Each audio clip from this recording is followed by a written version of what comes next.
নমস্কাৰ, মই পৰিয়ে আপোনালোক সকলোলৈকে মোৰ পৰিয়ালবৰ্গৰ তৰফৰ পৰা বৰদিনৰ শুভেচ্ছা জ্ঞাপন কৰিলোঁ।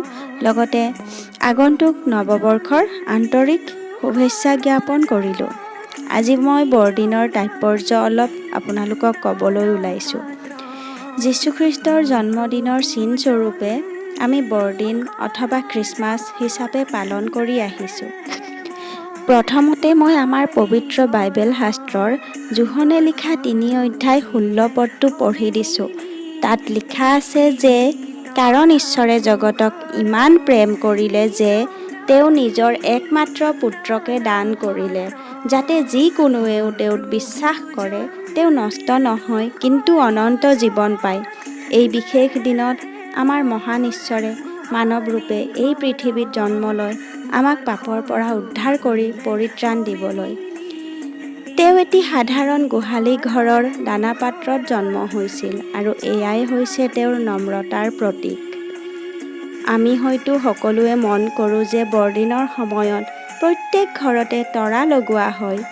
এই তৰাৰো এটি বিশেষ অৰ্থ আছে।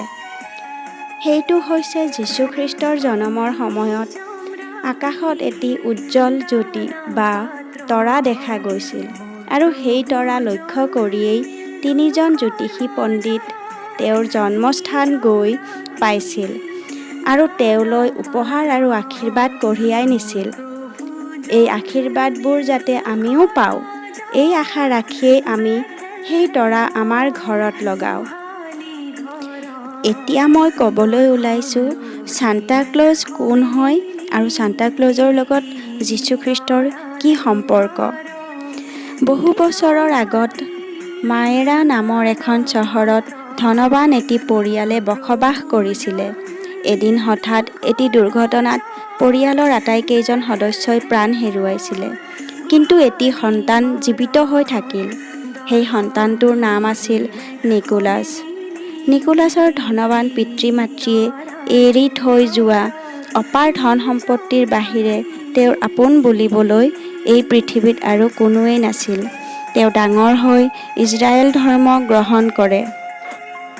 নিকোলাছৰ চখ আছিল যে অভাৱৰ ফলত যিসকল লোকে নিজৰ ইচ্ছা পূৰণ কৰাৰ বাবে অসমৰ্থ, তেওঁলোকৰ ইচ্ছা পূৰণ কৰা।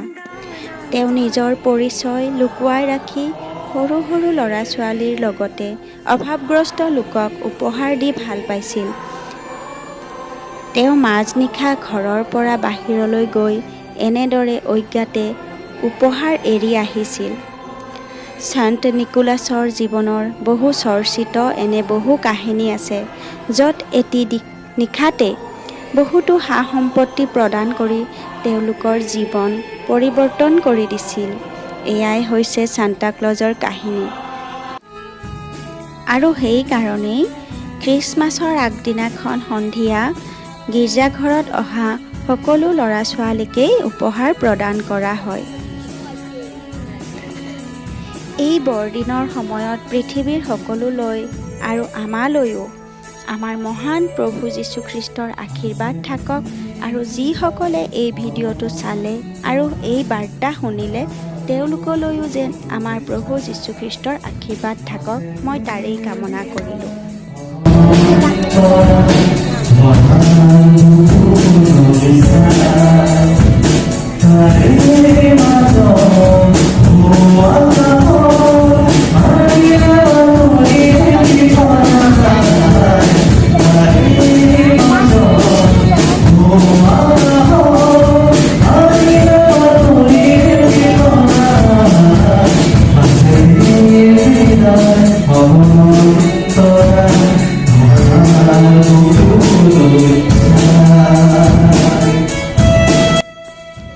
আজিৰ এই ভিডিঅ'টোত যদি মই কিবা ভুলকৈ ক'লোঁ, তেনেহ'লে মোক ক্ষমা কৰি দিয়ে যেন। ধন্যবাদ।